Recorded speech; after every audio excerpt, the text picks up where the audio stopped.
बिस्मिल्लाहिर्रहमानिर्रहीम। Fourth year. आज हम चैप्टर नंबर 18 स्टार्ट करेंगे, student T distribution and statistical inference. तो आगे जो आप चैप्टर नंबर 16 में जी डिस्ट्रीब्यूशन पढ़े थे और इस चैप्टर में आप टी डिस्ट्रीब्यूशन पढ़ेंगे, ठीक है। तो पहले आप जी और टी का आपस में फ़र्क देख लें, क्योंकि जी और टी के क्वेश्चन तकरीबन सेम ही होते हैं, एक ही जैसे पेपर में आते हैं। लेकिन अब आपको इसका फ़र्क पता होना चाहिए कि आपको कब पता चलेगा एक क्वेश्चन जी डिस्ट्रीब्यूशन का है और कब पता चलेगा क्वेश्चन टी डिस्ट्रीब्यूशन का, ठीक है। तो सबसे पहले जो टी डिस्ट्रीब्यूशन और जी डिस्ट्रीब्यूशन के कर्व तकरीबन सेम ही होते हैं, दोनों बेल शेप्ड कर्व होते हैं, ठीक है।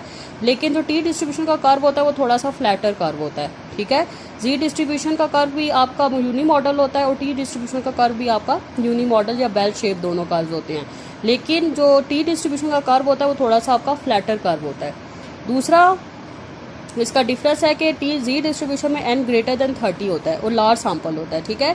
जब भी आपका सैंपल साइज 30 से अबव होगा, 30 से ज़्यादा होगा, तो समझ जाइए डिस्ट्रीब्यूशन कौन सी है, जी डिस्ट्रीब्यूशन है। अगर आपका n लेस देन 30 है, ठीक है, 30 से कम है आपका सैंपल साइज, तो वो डिस्ट्रीब्यूशन कौन सी होगी, टी डिस्ट्रीब्यूशन होगी। जब भी आप क्वेश्चंस करेंगे हाइपोथेसिस के, सबसे पहले आपने सैंपल साइज देखना है कि उसका सैंपल साइज क्या है। अगर वो सैंपल साइज 30 से ज़्यादा है तो वो डिस्ट्रीब्यूशन क्या होगी, जी। अगर सैंपल साइज 30 से कम है तो वो डिस्ट्रीब्यूशन क्या होगी, टी होगी। तीसरा पॉइंट है कि आपका सिग्मा जी डिस्ट्रीब्यूशन में आपका सिग्मा नोन भी होता है और सिग्मा अननोन भी होता है। अगर सिग्मा नोन हो तो उसकी नोटेशन क्या होती है, सिग्मा, और अगर सिग्मा अननोन हो तो उसकी नोटेशन क्या होती है, कैपिटल एस।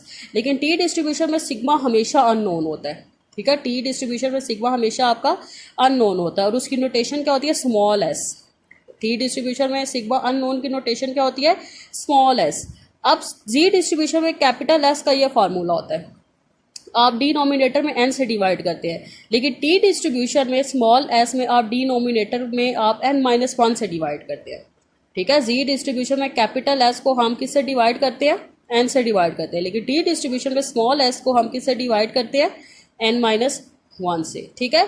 लेकिन कभी कभी अगर क्वेश्चन में अगर सपोज आपका सैंपल साइज लेस देन 30 हो लेकिन आपको सिग्मा की वैल्यू गिवन हो, तो उस केस में आप क्या अप्लाई करेंगे, जी अप्लाई करेंगे, टी अप्लाई करेंगे, आप जी अप्लाई करेंगे, क्योंकि टी डिस्ट्रीब्यूशन में हमेशा सिग्मा आपका अननोन होता है। बेशक आपका सैंपल साइज 30 से लेस है लेकिन आपको सिग्मा गिवन है, तब उस केस में आप क्या अप्लाई करेंगे, जी डिस्ट्रीब्यूशन ही अप्लाई करेंगे, आप टी नहीं अप्लाई करेंगे, क्योंकि टी अप्लाई तब होता है जब आपका सिग्मा अननोन हो और आपका सैंपल साइज भी लेस देन 30 हो, ठीक है। टी डिस्ट्रीब्यूशन कब अप्लाई करते हैं, जब n लेस देन 30 हो और सिग्मा आपका क्या हो, अननोन हो, तब आप टी डिस्ट्रीब्यूशन अप्लाई करते हैं। अदरवाइज आप जी डिस्ट्रीब्यूशन अप्लाई करते हैं, ठीक है। क्लास ये क्लियर हुआ आपको जी और टी का difference.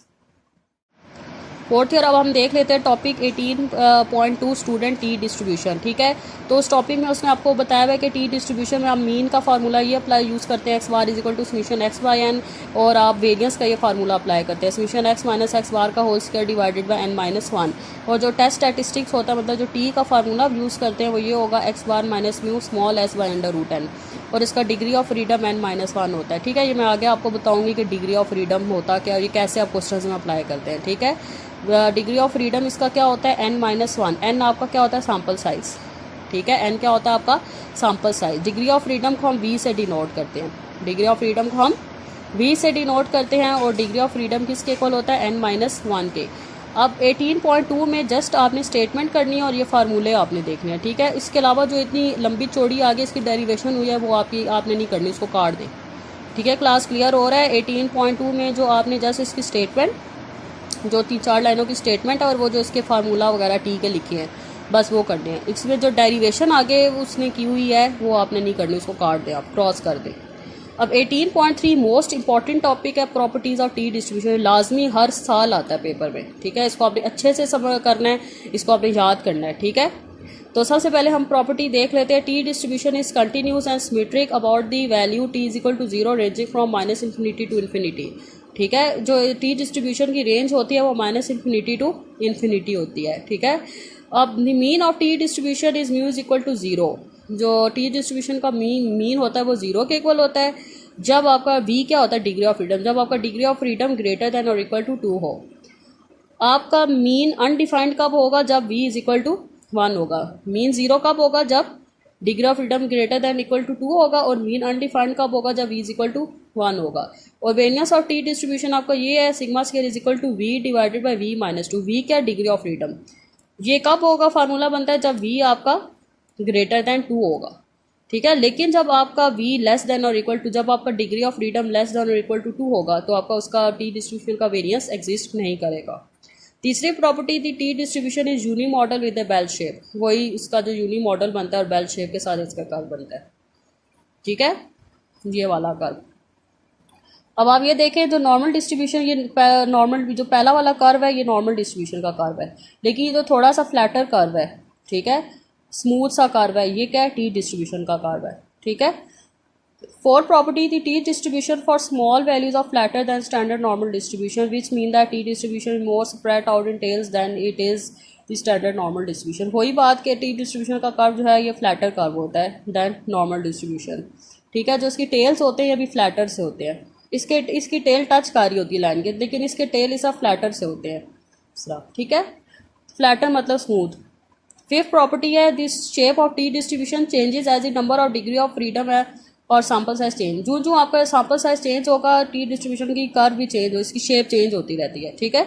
Six property the T distribution approaches standard normal distribution as the number of degree of V और सैम्पल साइज बिकम लार्ज। वही अगर आपका सपोज सैम्पल साइज लार्ज हो 30 से अबव हो जाए तो वो डिस्ट्रीब्यूशन किस में कन्वर्ट, टी डिस्ट्रीब्यूशन किस में कन्वर्ट हो जाएगी, जी डिस्ट्रीब्यूशन में कन्वर्ट हो जाएगी। ठीक है, क्लियर है क्लास। अब आप डिग्री ऑफ फ्रीडम की डेफिनेशन भी देख लें। Degree of freedom refers to the number of values involve in calculation that have freedom of vary. Degree of freedom में जो आपकी वैल्यूज होती है ये फ्रीली वेरी कर रही होती हैं। ठीक है, नंबर मतलब इसमें रिस्ट्रिक्शंस इन्वॉल्व नहीं होती। ठीक है, नंबर ऑफ वैल्यूज़ में आप वैल्यू रिस्ट्रिक्टेड वैल्यूज़ नहीं होती, फ्रीली ये फ्री टू वेरी होती हैं, मतलब फ्रीली वेरी कर रही होती हैं। ठीक है, जिस तरह अगर आपका n 30 है, n 10 है तो डिग्री ऑफ फ्रीडम क्या होता है n-1। अगर आपका n 10 है तो 10-1 9, तो ये 9 वैल्यू क्या कर रही है, फ्री टू वेरी कर रही है, मतलब में रिस्ट्रिक्शन इन्वॉल्व नहीं है। लेकिन जो 1 है, इसका 1 का क्या मतलब है कि एक वैल्यू रिस्ट्रिक्टेड वैल्यू थी, लेकिन जो पीछे जो 9 वैल्यू बनी है वो फ्री टू वेरी है। अगर आप इसकी एग्जांपल ऐसे लें कि सपोज आपकी 9 फुटबॉल प्लेयर की टीम है, ठीक है, तो अब बारी बारी हर प्लेयर को रैंडमली एक एक करके ग्राउंड में भेज रहे हैं। पहले एक को भेजा, किसी एक को बीच में से उठा के, फिर दूसरे को उसी 9 में से किसी को उठा के भेजा। ठीक है, फिर इसी तरह भेजते भेजते आपका एक प्लेयर बच गया, 9वां प्लेयर बच गया। ठीक है, अब आप उसको तो फ्रीली, अब उसको तो आपने भेजना ही भेजना है। ठीक है, उसमें अब ज़ाहिर बात है रिस्ट्रिक्टेड इन्वॉल्व हो गया, तो इसीलिए वो एक प्लेयर को निकाल के जो पीछे 8 प्लेयर बचेंगे वो फ्रीली वेरी कर रहे हैं, फ्री टू वेरी कर रहे हैं। ठीक है, तो इसको हम क्या कहते हैं, डिग्री ऑफ फ्रीडम। ठीक है क्लास, अब आप सारी डेफिनेशंस अच्छे से करें, इनको अपने इनके नोट्स बनाएं। ठीक है, कल इंशाल्लाह हम देखेंगे कॉन्फिडेंस इंटरवल और इसके हाइपोथेसिस टेस्टिंग भी देखेंगे। ठीक है, आज आप इसको अच्छे से समझ लें और अपनी जो आपका चैप्टर नंबर 16 है उसकी एक्सरसाइज को कंप्लीट करें और मुझे चेक करवाएं। अल्लाह हाफिज़।